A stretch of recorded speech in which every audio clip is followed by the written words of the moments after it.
యుగాంతం వచ్చేస్తోందా?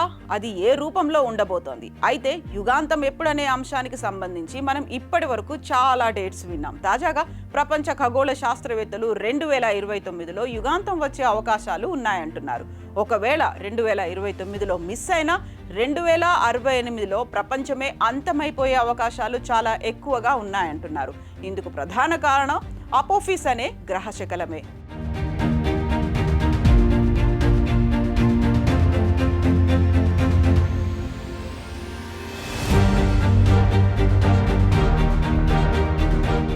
Apophis అనే ఆస్ట్రాయిడ్ను 2004 డిసెంబర్లోనే గుర్తించారు. ఇది 2029లో భూమికి దగ్గరగా వస్తుందని, అప్పుడు ఇది భూమిని ఢీకొట్టే అవకాశాలు 2.7% మాత్రమే ఉన్నాయని మొదట్లో అంచనా వేశారు. ఇప్పుడు మరింత ఖచ్చితమైన అంచనాలు వేసి 2029లో తప్పించుకున్న 2068లో ఇదే గ్రహశకలం భూమిని ఢీకొట్టే అవకాశాలు ఎక్కువగా ఉన్నాయని తేల్చారు.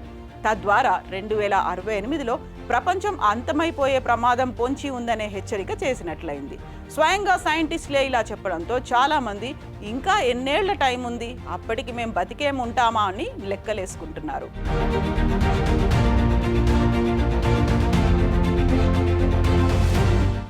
అమెరికా మనోవాలో ఉన్న హవాయి యూనివర్సిటీలో సైంటిస్టులు సరికొత్త పరిశోధనలు చేశారు. 2068లో అపోఫిస్ భూమిని ఢీకొట్టే అవకాశం ఎంతవరకు ఉండొచ్చన్నది లెక్కలేశారు.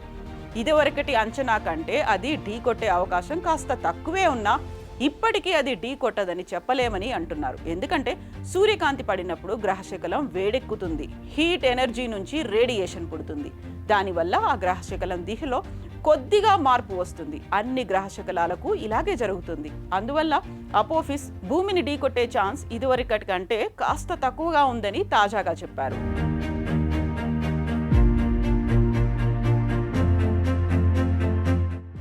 తాజా అంచనాల ప్రకారం గ్రహశకలం ప్రతి సంవత్సరం తన కక్ష నుంచి 557 అడుగుల పక్కకు జరుగుతోంది. అంటే అది క్రమంగా భూమికి దూరం జరుగుతున్నట్లు లెక్క. ఆ ప్రకారం 1000 అడుగుల కంటే పెద్ద సైజు, అంటే 3 ఫుట్బాల్ మైదానాలంత సైజు గ్రహశకలం 2029 ఏప్రిల్ 13న భూమికి 31,900 కిలోమీటర్ల దూరం నుంచి మాత్రమే వెళ్లనుంది. ఇంత పెద్ద గ్రహశకలం భూమికి ఇంత దగ్గర నుంచి వెళ్లడం అనేది ఇప్పటి వరకు జరగలేదు. ఈ గ్రహశకలం యుగాంతాన్ని తెచ్చేలా ఉంది కాబట్టి దీని పేరు అపోఫిస్ అని పెట్టారు. అపోఫిస్ అంటే ప్రాచీన ఈజిప్టు పురాణాల ప్రకారం దెయ్యం లాంటి పాము అని అర్థం. దీన్ని చెడుకు సంకేతంగా భావిస్తారు. అలా అపోఫిస్ గ్రహశకలం ఇప్పుడు మన భూమికి మనకు శత్రువు అన్నమాట. ఈ గ్రహశకలం సెకండ్కి 30 కిలోమీటర్ల వేగంతో వెళ్తుంది. ఇది హైదరాబాద్ నుంచి విశాఖకు 20 సెకండ్లలో వెళ్ళిపోగలదు. అంత వేగంతో వెళ్లే గ్రహశకలం భూమిని ఢీకొట్టాల్సిన పని లేదు. కనీసం భూమిని రాసుకుంటూ వెళ్ళినా చాలు. అది ఎక్కడ రాసుకుంటూ వెళ్ళిందో అక్కడ భారీ భూకంపం వస్తుంది. నగరాలకు నగరాలు తుడిచిపెట్టుకుపోతాయి. ఆ మేరకు భూమి నుంచి పెద్ద ఎత్తున దుమ్ము ధూళి ఆకాశంలో లేస్తాయి. కొన్నేళ్ల పాటు అది భూమి చుట్టూ అలాగే ఉంటుంది. ఫలితంగా ఎండలుండవు, కాలుష్యం పెరుగుతుంది, తీవ్ర ఆహార కొరత ఏర్పడుతుంది. ఇలా వరుస పెట్టి అన్ని విపరీతాలే ఉంటాయి. అదే గ్రహశకలం భూమిని ఢీకొంటే యుగాంత తీవ్రత మరింత ఎక్కువగా ఉంటుంది. అలా జరగకుండా ఏం చేయాలో శాస్త్రవేత్తలు ఆలోచిస్తున్నారు.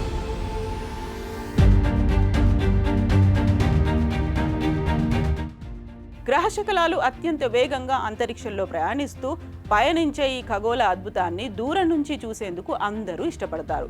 దూరం నుంచి దూసుకెళ్తుంటే ఆశ్చర్యం కలిగించే ఈ ఆస్ట్రాయిడ్ ఒకవేళ భూమికి దగ్గరగా వెళ్ళినా పేలినా అది సృష్టించే వినాశనం ఊహకు కూడా అందదు. అలాంటి ఘటనకు గత శతాబ్దంలో సెర్బియాలో జరిగింది. 1908 జూన్ 30న ఒక భారీ గ్రహశకలం భూమి దిశగా దూసుకొచ్చి భూమిని ఢీకొట్టినంత పనిచేసింది. సెర్బియా గగనతలానికి కాస్తంత ఎత్తులో బద్దలైంది. ఈ పేలుడు దాడికి వెలువడిన వేడి టుంగుస్కా ప్రాంతంలోని 2200 చదరపు కిలోమీటర్ల అడవిని దహించి వేసింది. గాల్లో పేలితేనే ఇంతటి దారుణం జరిగితే ఇక నేరుగా భూమిని ఢీకొడితే ఎంతటి వినాశనం సంభవిస్తుందో ఊహించలేం. అపోఫిస్ ఆస్ట్రాయిడ్ విషయంలో భారత్ సైతం తన వంతు కృషి చేస్తోందని ఇస్రో చైర్మన్ సోమనాథ్ చెప్పారు. 2029 ఏప్రిల్ 13న అపోఫిస్ గ్రహశకలం భూమిని ఢీకొట్టే ప్రమాదం పొంచి ఉందన్నారు. 2 ఏళ్ల క్రితం డాట్ వ్యోమనౌక ఢీకొట్టడంతో డైమార్పస్ అనే గ్రహశకలం తన కక్షను మార్చుకుంది. తమ ప్రయోగం కారణంగా డైమార్పస్ పరిభ్రమణ కక్షలో దాదాపు 32 నిమిషాల మార్పు చోటు చేసుకున్నట్లుగా నాసా అప్పట్లో ప్రకటించింది. గ్రహ శకలాల రూపంలో భవిష్యత్తులో భూమికి ఎలాంటి ముప్పు ముంచుకొచ్చినా సమర్థంగా ఎదుర్కోగల సామర్థ్యాలను సముపార్జించుకోవడంలో ఇది కీలక ముందడుగు అని ఆనాడే ప్రపంచ దేశాలు కీర్తించాయి. అయితే ఇప్పుడు అపోఫిస్ ఆస్ట్రాయిడ్ విషయంలో ఏం జరగబోతోంది? 2029 సంవత్సరంలో యుగాంతం సంభవిస్తుందా అనేది భయాందోళనలు ఎక్కువవుతున్నాయి.